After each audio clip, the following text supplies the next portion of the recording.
In Renaissance Italy, at a time when kings across Europe presented themselves as chosen by God, a darker and far more sensual power ruled the Knights of Rome.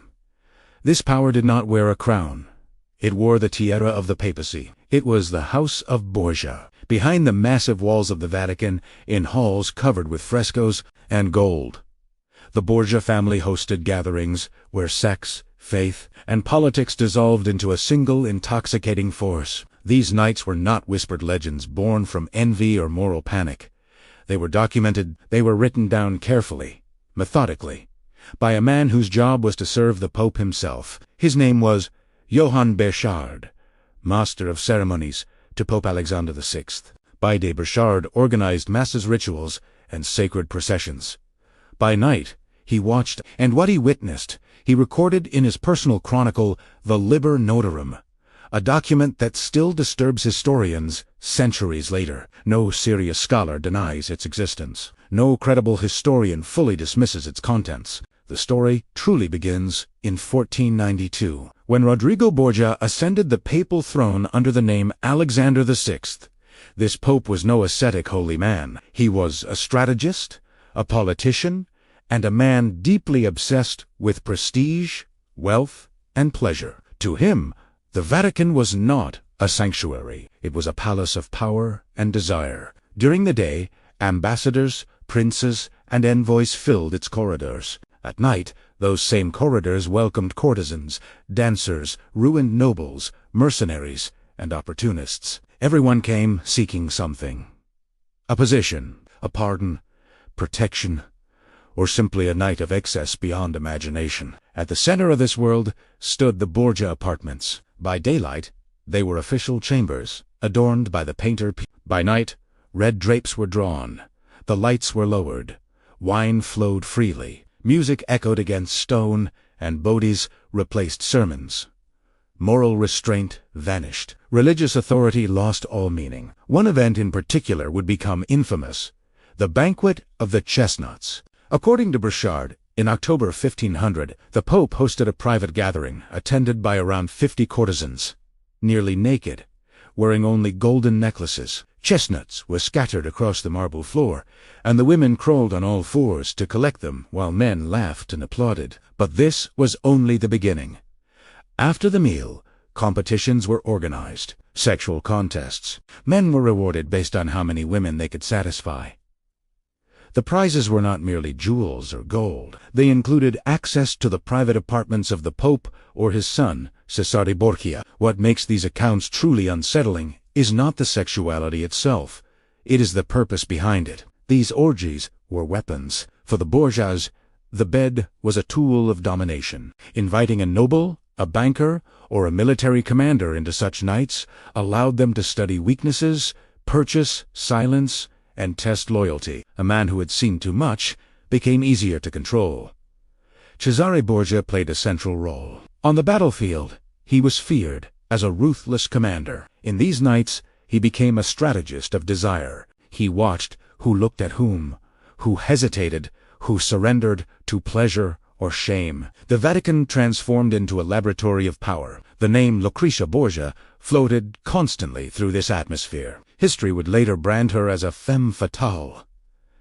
Reality paints a colder picture. She was a political pawn, married 3 times to serve her family ambitions. Yet rumors deliberately dragged her into the scandals, reinforcing the image of a family without limits. What makes these nights even more shocking is the setting. This was not a distant castle hidden in the countryside. This was the Vatican, financed by the faith and money of believers across Europe. While kings held masked balls, the Borgias turned the papal palace into a theater of absolute indulgence. Many ambassadors left Rome disturbed. They had witnessed acts officially condemned by Christian doctrine.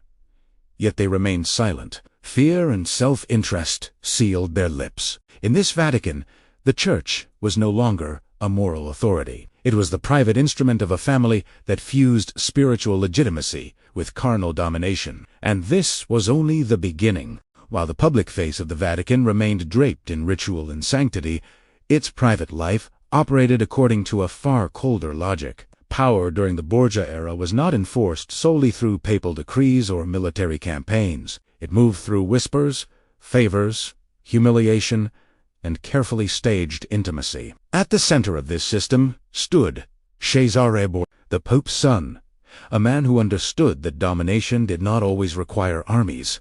Sometimes it required observation. Cesare had learned that men revealed more of themselves in moments of indulgence than in moments of discipline. Desire stripped away caution.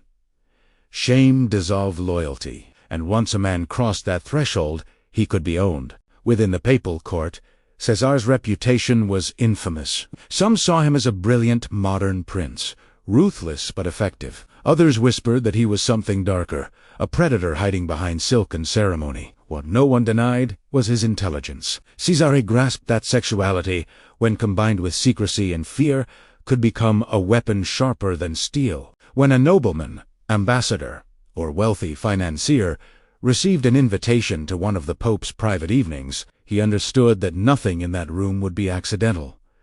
Somewhere among the shadows, Cesare would be watching, and if Cesare watched, consequences followed. Contemporary accounts describe men of immense authority unraveling within hours. Figures known across Europe for discipline and restraint were undone by music, wine, and provocation. The Borgias understood that domination began not with force, but with disorientation. The environment was engineered to overwhelm the senses. The lighting was low, the music constant, the boundaries deliberately blurred. Once a guest lost control of himself, he became vulnerable, and vulnerability was the true currency of the Vatican Knights. Cesare's most effective tactic was isolation. Amid the chaos of laughter and movement, he would quietly draw certain individuals aside. He spoke softly, almost kindly, promising positions, lands, or protection. Sometimes the offer was simpler. Silence regarding what had been seen, or what might later be revealed. Many accepted immediately. Others hesitated, visibly shaken, some may even wept. Yet all understood the same truth. As long as they remained useful, the Borgias would shield them. If they ceased to serve a purpose, they would be crushed without hesitation. Pope Alexander VI was far from ignorant of his son's methods. He observed them with approval. Cesare was building an invisible empire of obligation, a network of men bound not by contracts or oaths, but by fear of exposure. Moral debt, in this world, was worth far more than gold. After these gatherings, the Pope would often summon participants privately. He spoke with warmth, almost paternal in tone. He reminded them that God forgives all sins, that human weakness is natural, that the flesh is insignificant compared to the soul. But these words were not acts of mercy. They were reminders. The Borgias knew everything. They had witnessed everything. Silence and obedience were now expected. During these years, the Vatican resembled less a spiritual sanctuary and more a shadow kingdom. Corridors carried the scent of ink, spilled wine, and heavy perfume. Servants whispered. Cardinals watched one another with suspicion. At night, secret doors opened to admit women from the poorest districts, ruined nobles seeking redemption, and courtesans selected not only for beauty, but for influence. Rome knew the rumors. The Pope had Cesare had countless affairs. Lucrezia Borgia was traded in marriages to serve alliances, yet beneath the scandal lay strategy. Every encounter served a purpose. A pact could be sealed in a private chamber, an alliance forged in darkness, an enemy destroyed by a rumor planted during a single evening. Some chronicles recount a particular gathering where several Roman noble families were invited under the guise of celebration. According to historians, Cesare's objective was clear. He wanted to identify which families were secretly planning rebellion. Wine loosened tongues. Confidence turned into carelessness. Information surfaced that would never have emerged in daylight. The next morning, arrests followed. The feast had been a trap. Other nights were said to be even more dangerous. On those evenings, the Vatican gates closed so abruptly that even servants did not know who remained inside. These were nights when debts were called in, when alliances were quietly severed, when the fate of entire families was decided without a single sword drawn. To the Borgias, sacred authority and carnal power were inseparable. Religion granted legitimacy. Desire provided control. Their enemies understood this too late. Fear spread across Rome. Some families chose to send their daughters not to convents, but far from the city itself, hoping distance alone might protect them from becoming pieces on Caesar's board. The court of Rome had become a dense web of secrets, desire, and terror, carefully woven and constantly monitored. Yet this same web would soon begin to tighten around its creators, for in relying so completely on secrecy, humiliation, and excess, the Borgias planted the seeds of their own destruction. By the early years of the 16th century, fear of the Borgias had seeped into every layer of Roman society. What had once been whispered with fascination was now spoken with dread. Noble families no longer competed for invitations to the Vatican. Instead, they calculated how far from Rome they could place their daughters, their sons, and even themselves. Some chose exile over proximity. Others chose silence and obedience, believing submission was safer than resistance. Cesare Borgia had succeeded in building a court ruled not by law, but by anxiety.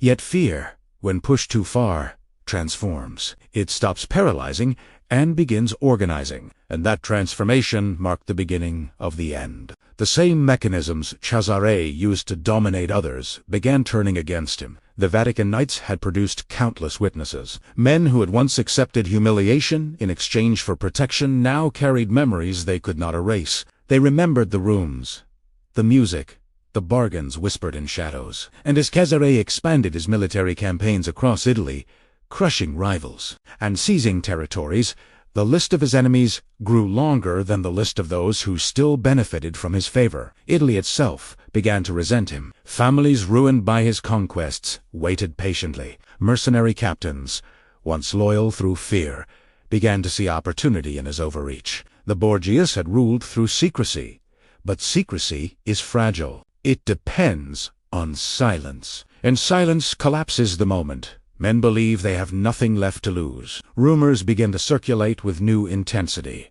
Not vague suggestions, but detailed stories. Specific nights, specific names, specific acts. Some were exaggerated.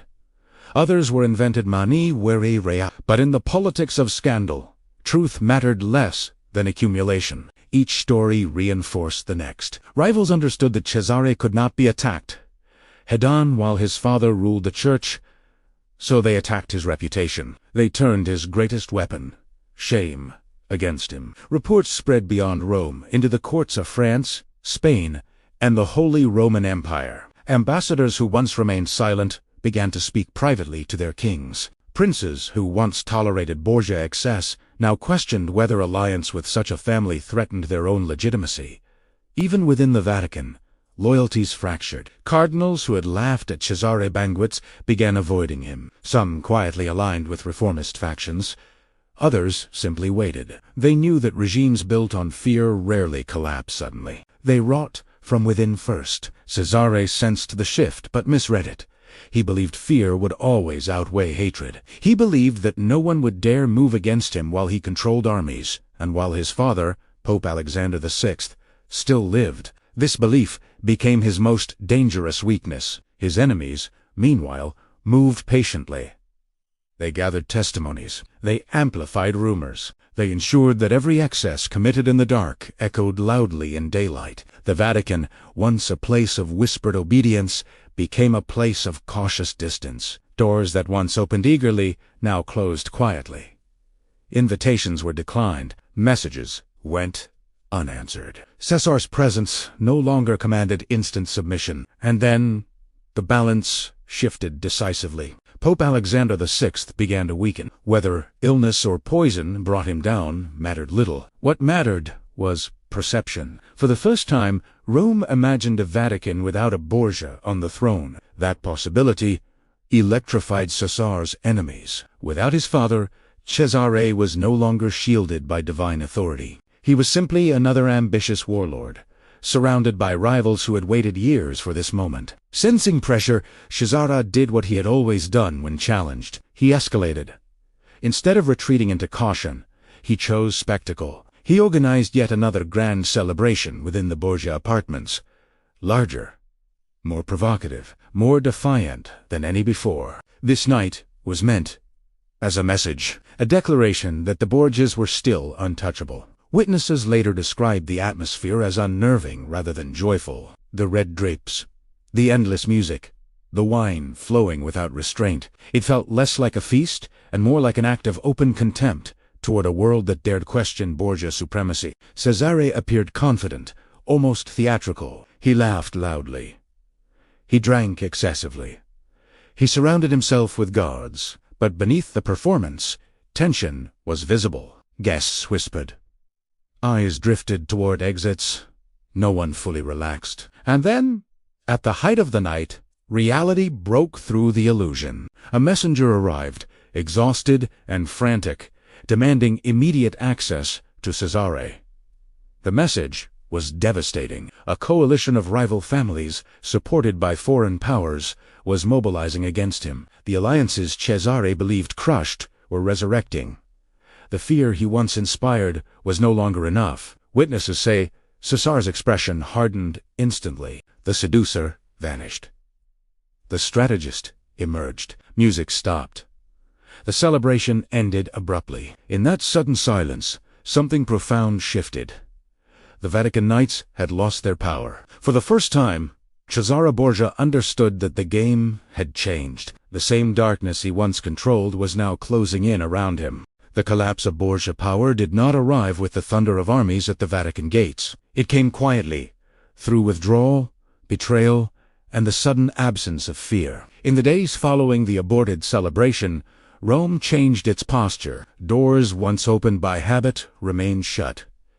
Messages went unanswered. Allies delayed meetings, then disappeared entirely. The city that had bowed to the Borgias began to distance itself, sensing that the moment of reckoning had finally arrived. The machinery of domination that Cesare Borgia had perfected required constant pressure to function. The instant that pressure weakened, the structure began to crumble. Cardinal factions within the Vatican started to align openly against the family. Calls for reform grew louder, not out of moral awakening, but political opportunity. Princes, who once tolerated Borgia excess, now framed themselves as defenders of order. Territories seized by forced rose in revolt. Mercenary captains who had served Cesare out of fear recalculated their loyalties. They had no ideology, only survival. And survival now pointed away from the Borgia. At the center of this unraveling stood Pope Alexander VI, aging and increasingly isolated. Whether struck by illness or poison, his decline shattered the illusion of invincibility that protected his son. The papacy had been Caesar's shield. Without it, he was exposed. Rome understood this instantly. So did his enemies. With the Pope's strength fading, the Vatican ceased to be a fortress and became a battlefield of influence. Each hour brought new defections. Each day erased another layer of Borgia control. Cesare attempted to respond with the same tactics that had served him before. He threatened, he promised, he maneuvered. But fear no longer held. Men who had once trembled before him now sensed weakness. The memory of humiliation was replaced by the promise of revenge. As Alexander VI died, the collapse accelerated. The death of the Pope did not merely remove a ruler. It dissolved the moral justification that had allowed Cesare to act with divine authority. The Church moved swiftly to distance itself from the family. Cardinals who once benefited from Borgia indulgence now portrayed themselves as victims.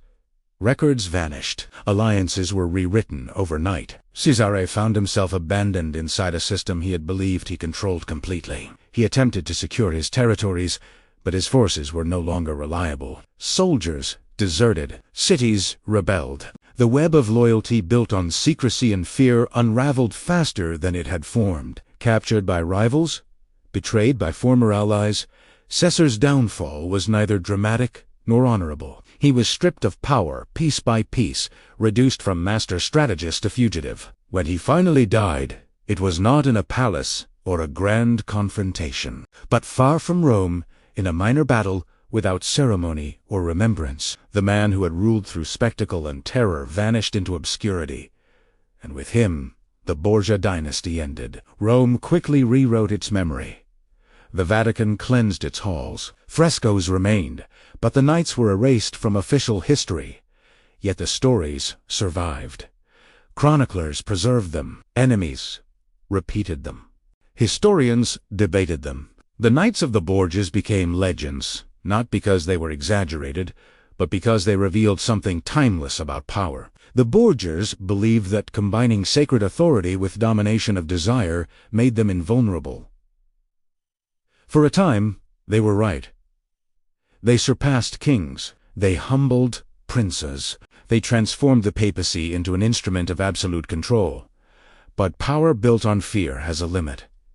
Desire fades, loyalty purchased through shame decays, and secrecy collapses the moment it is challenged by memory. The Borgias did not fall because they were immoral. Many rulers before them were equally ruthless. They fell because they believed the mechanisms they controlled would never turn against them. They mistook silence for consent, fear for loyalty, indulgence for permanence. History corrected them. Their story endures not as scandal alone, but as warning. No power, no matter how wrapped in silk, gold, and ritual, escapes consequence. Men who believe themselves gods always encounter reality. And reality, unlike the Vatican Knights, does not forgive.